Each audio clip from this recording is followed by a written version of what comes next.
On September 14th, 1998, Pope St. John Paul II promulgated the encyclical Fides et Ratio, or in English, Faith and Reason. That was 25 years ago, almost to the day. I'm filming this on September 18th, 2023, so it was 25 years and 4 days ago.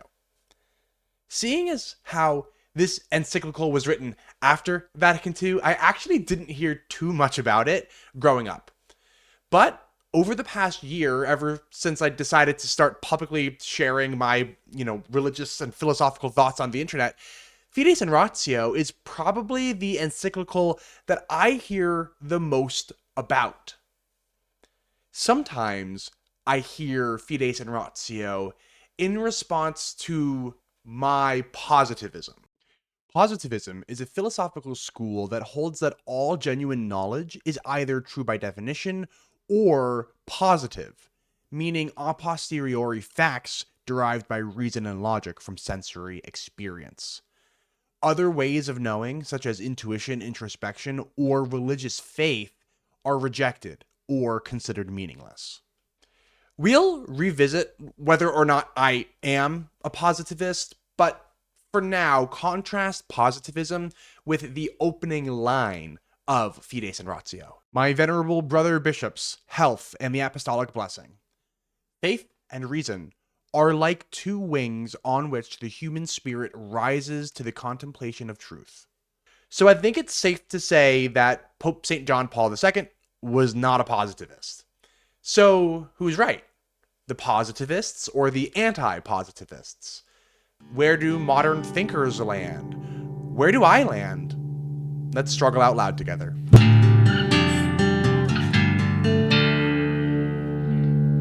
Okay, so in this video, I set the stage for positivism versus anti-positivism.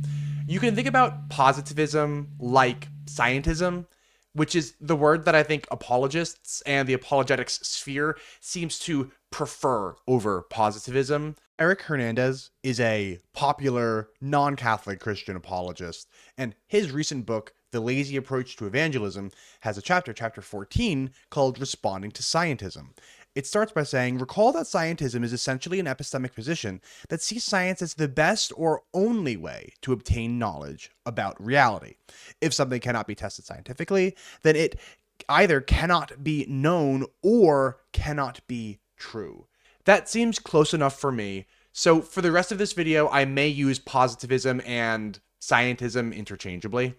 I am sure that at least one person in my audience will have a conniption about this, but hey, I'm just an engineer, so this sounds like a problem of expectations. That's on you, not me. The point that I wanted to make in this video is that I think that we're thinking about this wrong, essentially.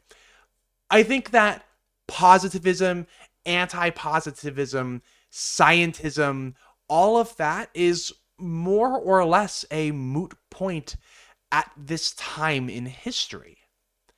And I don't think that I'm alone here in my thinking that this is all kind of a moot point. Take, for instance, Dr. Jim Madden. Dr. Madden is a committed Catholic.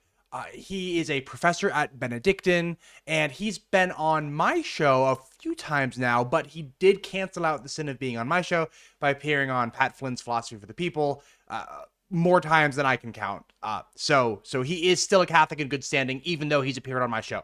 But Dr. Madden did an episode with the Thomistic Institute with Father Gregory Pine specifically called Does Neuroscience Disprove Free Will? And I think that Dr. Madden's answer was not what a lot of Catholics would expect. Let's listen to that now. I'm sort of like an anti-free will advocate. Okay, in that. Okay, all right. And I'm not denying that there is something like libertarian free will. Okay, that there is something like a kind of action without sufficient causal push from behind, right? And indeterminate room for us to operate, as agents. Okay. My concerns, I think, our obsession with that particular aspect of the question of free will has like really misguided us philosophically. Okay. In terms of what is most important in this vicinity and what's most important and relevant to our lives, right? And I think it leads to what I think is a clearly phenomenologically like disconfirmed view of what human action is and how it operates, right? So much of what I'm doing here is I'm trying to tip my hat in ways to Nietzsche, right? I'm trying to tip my hat in ways to depth psychology. I'm trying to tip my hat in ways to evolutionary psychology. In the chapter, I have a long section on evolutionary psychology, right? And I think what all these people do is they point out to us is that it looks like we're dependent on more than our own individual rationality in getting our lives on the right track. Like we have to depend on things outside of our control. Okay.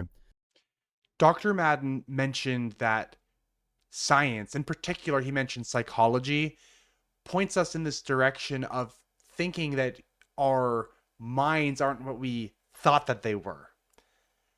That we're not so free from outside interference, and that there are strongly deterministic factors, if not entirely deterministic, in terms of belief formation. Let's take a look now at some of that science that Dr. Madden was gesturing at, and then see how that impacts our reading of Fides et Ratio. We will look at 3 papers very briefly just to see where the science is on the formation of belief. The first paper that we will look at is called Biased Belief in the Bayesian Brain, a deeper look at the evidence. This was published in Consciousness and Cognition in 2019. And I'm going to skip ahead and just outline really 3 points that this paper tries to make about the formation of belief. There are 3 main effects that they outline in section 2 called Evidence of Non-Bayesian Belief Formation that really shows that humans aren't the most rational when sometimes we even think that we are. First would be the backfire effect. The backfire effect refers to the phenomenon whereby people become more confident in their initial belief after receiving evidence that contradicts that belief. Williams, the author of a paper that this paper is critiquing, states that this backfire is most damning for the notion that neurotypical belief formation is Bayesian. Neurotypical here just means that somebody doesn't have, for instance, like autism spectrum disorder or something like that. But if the backfire effect is true, it would appear as if humans are not so rational. There's more. Section 2.2 is on confirmation bias. Broadly speaking, confirmation bias refers to the phenomenon whereby new information is sought out or interpreted in patterns partial to existing beliefs. If humans were perfectly rational, we would not expect confirmation bias to be present in human reasoning, yet it is pervasive in human reasoning. There's one more, section 2.3, and that would be motivated reasoning. As described in Williams, again, the paper that this paper is critiquing, motivated reasoning broadly refers to the phenomenon where people arrive at conclusions that they want to arrive at when accessing, constructing, and evaluating beliefs. The empirical literature on motivated reasoning is vast and heterogeneous, but Williams alludes to 2 factors that are posited to affect beliefs in a way that undermines Bayesian inference. They are preferences, what people desire to be true, and identity, what defines people and their important groups, for instance, political parties. Consequently, where we refer to motivated reasoning, we mean reason motivated by these factors and not others. But just importantly here, it seems as if humans will form beliefs that they might describe as rational, but science can track those beliefs to being very closely tied to preferences and identity. If your identity, which I may add, almost certainly includes your philosophical suppositions, because I think that a lot of people have their identities tied up in their religion, for instance, or in their lack of religion. Atheists aren't off the hook here. Agnostics are not off the hook here.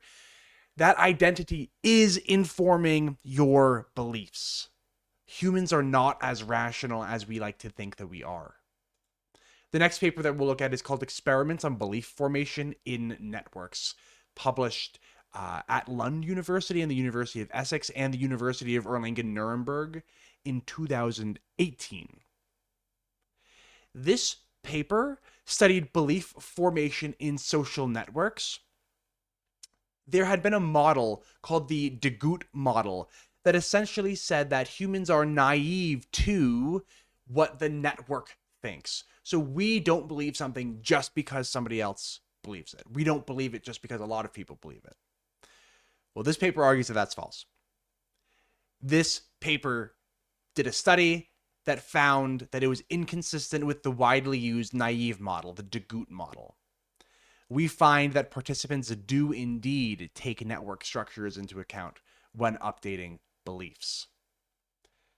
One of the key properties of naive learning is that agents completely ignore the structure of the underlying social network while it is fully taken into account by Bayesians. So here the paper is saying that it is absolutely the case that humans are not perfect at reasoning. We are subject to what everyone else around us believes.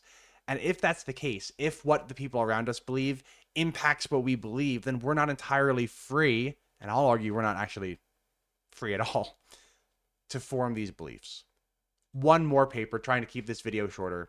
It's called Deceiving Oneself or Self-Deceived, on the formation of beliefs, quote, under the influence. This was published in the journal Mind, volume 108, in 1999, so only a year, not even a year, after Fides et Ratio came out. This paper was interesting, and it essentially argued that humans don't actually deceive ourselves in the ways that it has been traditionally thought. Humans think about self-deception as something that, if you really think about it, you know that you're deceiving yourself. You know in your heart of hearts that what you're doing is a sin, but you've convinced yourself, quote unquote, that that thing isn't wrong. No, according to this paper, self-deception actually runs much deeper than that. And in fact, people who are self-deceived are really not self-deceiving in the way that it's traditionally understood. Rather, we honestly do have those beliefs. It's just that perhaps we are believing things in light of evidence to the contrary. So it appears as if humans can even have pretty good evidence that something is the case, and we can still not believe it, even though you would imagine that if humans were indeed actually rational, that wouldn't be the case. But it is. That was a very brief survey, but I will have links to all three of these papers in the description down below. As always, I suggest that you read these three papers and then, whatever other papers that you would like to do, and then decide whether or not you think that humans are indeed rational, and if we're not, how that might update your views on what Fides et Ratio is trying to say. In conclusion, I think that Fides et Ratio assumes something that was premature to assume. Fides et Ratio assumes something that is not borne out in the science that we have done since then, and even to some extent before then. Fides et Ratio assumes that humans can use faith and reason to come to the beliefs that we hold, to pick our beliefs.